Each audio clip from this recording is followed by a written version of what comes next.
Okay, this is a 3302M Ryobi. We got 3 ink forms here. We're going to just pop the ink forms out one at a time. You're going to turn the shaft, pull on a little bit, and there'll be a spot where it'll actually pull out. There's a lock on the collar. I'm going to hold up on the ink form with the tips of my fingers as I pull this out so the ink form is just kind of suspended. You can just let it drop down and roll it on out. It's best to do it when they're clean because there's no ink on it, then you're going to be kind of inky.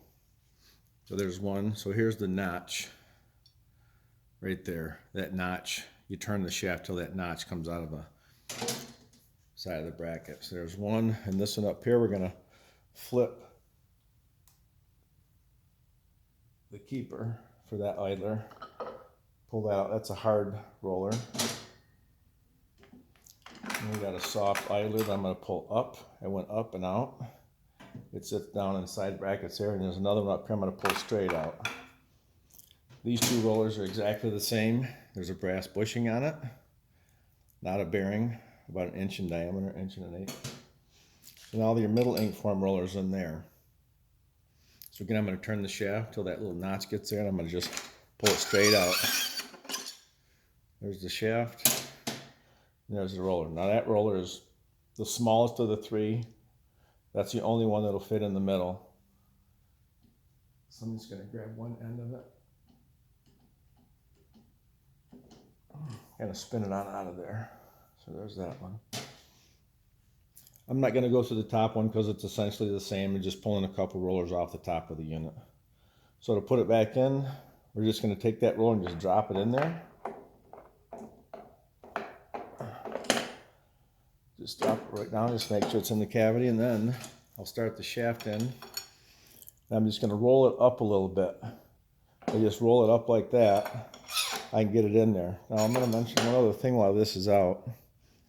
There's a bunch of ink buildup on that shaft in there. Good idea to clean that out when you got this out of there. It's the night latch shaft. So I'm going to push that up, run the shaft back in. And it has to be parallel, so I'm just going to lift it up and hold it up. And I'll get the shaft in, and you just turn it until it goes in all the way. And then you spin it, and there's a dimple in the shaft. Right there, there's a dimple. That drops into a spring-loaded ball bearing when you have it in the correct position. And then I'm not going to put the idlers in because that really doesn't matter. Now I'm going to just put this roller up in there, lift it up, hold it just like I did when I let it come out.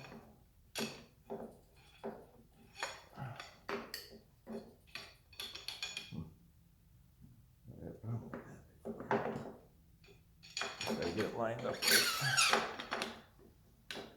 Then you got to hold up on the other end so you get the shaft in, spin it, and lock it. Okay, now I'm going to go through the adjustment here real quick. So here's your first, second, third ink form. You'll see there's a spring hooked on each one. The spring goes from a stud down to the bracket, the form roller bracket. If you see, I can actually, the springs pull it in. So the first adjustment you're going to make is your form to oscillator pressure adjustment. Behind each spring, there's a small flat-headed screw with an E-ring behind the stud. There's one there, one up there, and one back here. Each of those goes to that form roller, that corresponding form roller. Counterclockwise will increase the pressure from your form to your oscillator. This pressure right here. Counterclockwise. And you're looking for about a 3 millimeter stripe between those, between this one and this one, this one, this one, and that one. And then once you get those set on each side parallel, then you're going to come to your form to plate adjustment. That's this 1, 2, 3. So there's an arrow, if you look real close, on this eccentric. This piece here is an eccentric. You can see it's a little bit bigger on the bottom side. The direction of the arrow will increase the pressure of that roller to the plate. So now we're looking at, here's the plate cylinder, 1, 2, 3 forms. So clockwise with this towards the direction of the arrow will increase the pressure to the plate. You're going to do those 3 next.